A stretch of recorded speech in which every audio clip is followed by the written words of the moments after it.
Pemirsa Fides Channel sekalian, pada kesempatan kali ini di tengah suasana yang begitu sejuk, kita menikmati sore hari. Ada beberapa hal yang mungkin akan mengingatkan kita dengan suasana yang sama ketika kita mendengarkan lagu Ya Aisyah Ya Humairah yang disenandungkan oleh Nisa Sabian. Lagu ini begitu hits di kalangan milenial, bahkan di kalangan hijrah sekalipun. Lagu ini atau secara keseluruhan di Indonesia, lagu Ya Aisyah Ya Humairah mendapat sorotan ketika pertama kali dilempar di publik. Maka publik pun menerima lagu Ya Aisyah Ya Humairah yang dinyanyikan oleh Nisa Sabian dengan begitu antusias, bahkan di setiap menikmati suasana yang begitu hangat, mungkin bersama dengan keluarga, bersama dengan kalangan orang-orang terdekat, lagu Ya Aisyah Ya Humairah ataupun lagu-lagu Nisa Sabian yang lain menjadi penyejuk, menjadi pengantar suasana kebersamaan dengan keluarga. Namun beberapa waktu yang lalu beredar isu terkait hubungan yang tanda petik tidak etik yang melibatkan antara Nisa Sabian dengan seorang laki-laki yang dikabarkan juga menjadi istri daripada orang lain, sehingga membuat dari segi hubungan etik membuat Nisa Sabian dalam tanda petik dinilai tidak etis karena hadir di tengah-tengah hubungan antara seorang laki-laki dan perempuan yang berstatus sebagai satu ikatan kekeluargaan, satu suami dan status istri, sehingga isu ini menyebabkan Nisa Sabian menjadi perbincangan kembali, bukan karena senandung lagu-lagu yang senantiasa dinyanyikan atau lagu-lagu religi yang senantiasa menjadi pilihan ketika kita ingin menikmati suasana kekeluargaan ataupun suasana yang begitu hangat.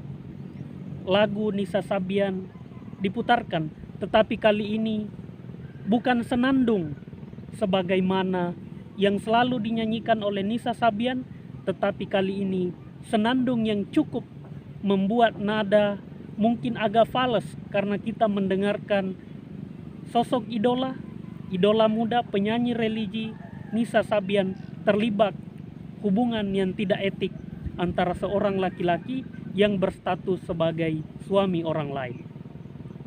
Kalau kita membedah apa yang terjadi di kalangan public figure, dalam tanda petik seorang artis, mungkin kita akan menilai bahwa seorang artis, seorang public figure tentu dalam tanda petik menjadi panutan publik, sehingga ketika ada sesuatu hal yang terjadi, maka dengan cepat publik akan memberikan respon baik positif maupun negatif. Yang terjadi di kalangan artis bukan hanya dialami oleh Nisa Sabian, tetapi semua artis atau public figure akan senantiasa mendapatkan sorotan ketika mendapatkan sesuatu hal yang dan tanda petik baik positif atau negatif, tentu itu akan muncul. Kenapa? Karena Nisa Sabian atau para artis atau para public figure telah dikenal oleh masyarakat, sehingga sepak terjang baik dari segi perilaku akan senantiasa terpantau, sehingga bagi public figure ataupun kita semua tentu berharap bahwa segala sesuatu yang kita lakukan, apalagi ini kaitan dengan cinta, setiap manusia pasti akan merasakan itu. Bukankah dengan cinta hidup akan menjadi berbunga-bunga?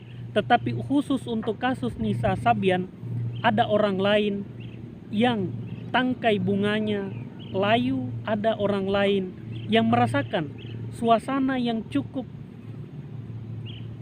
mengkhawatirkan hubungan suami dan istri menjadi retak, bukan karena lagu Nisa Sabian yang fals di tengah hubungan mereka, tetapi karena kehadiran orang ketiga yang membuat hubungan tersebut menjadi retak. Bukan kita mempersoalkan Nisa Sabian sebagai salah seorang penyanyi religi, tetapi yang kita persoalkan di hubungan itu lahir prahara rumah tangga yang melibatkan sosok Nisa Sabian.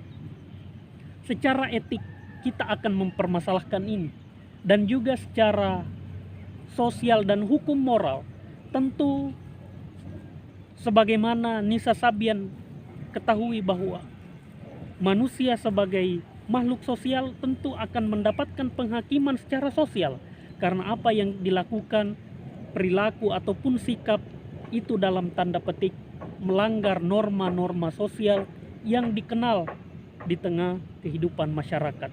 Sehingga kita pada kesempatan kali ini ingin belajar dari kasus yang dialami oleh Nisa Sabian, bahwa seorang public figure harus menempatkan perilaku dan sikapnya yang memang dapat ditiru, yang memang dapat dicontoh. Ini juga mungkin menjadi pelajaran kepada kita semua sebagai publik, bahwa kita tidak mesti terlalu cepat memberikan respon yang tinggi terhadap seseorang atau public figure yang baru muncul. Karena Nisa Sabian ini kan baru muncul sebagai public figure mungkin di awal-awal bulan Ramadan, di awal masa corona, kita mendengarkan lagu Ya Aisyah Ya Humairah yang disenandungkan itu langsung hits. Ini juga pada satu sisi bahwa kemunculan artis menjadi ikon publik, apalagi dia adalah penyanyi religi, tentu akan diperhadapkan oleh problem-problem moral, peranata-peranata moral yang senantiasa mengikuti itu. Sehingga kita bisa belajar dari kejadian ini bahwa senandung yang begitu indah, senandung yang begitu merdu kita dengarkan, yang menyentuh kalbu yang begitu syahdu, ternyata di balik kamera atau di balik layar ada sumbu prahara yang timbul dari seorang Nisa Sabian. Tentu kita bisa mempelajari ini sebagai semacam perilaku kehidupan, perilaku public figure yang mungkin di hari-hari esok bisa kita dapatkan pelajaran bahwa sebagai public figure tempatkanlah tindakan, sikap yang memang sesuai dengan norma-norma sosial, karena Ya Aisyah Ya Humairah sudah teramat melekat terhadap diri Nisa Sabian yang menjadi contoh teladan. Seharusnya lagu yang disenandungkan oleh Nisa Sabian itu juga menjadi identitas dirinya, menjadi identitas yang senantiasa hadir ketika kita mengingat atau mendengar kata Nisa Sabian. Tapi untuk kasus kali ini, Nisa Sabian tidak seperti Ya Aisyah Ya Humairah yang disenandungkan. Mungkin itu yang bisa kami respon dari tim Fides Channel. Sekian dan terima kasih.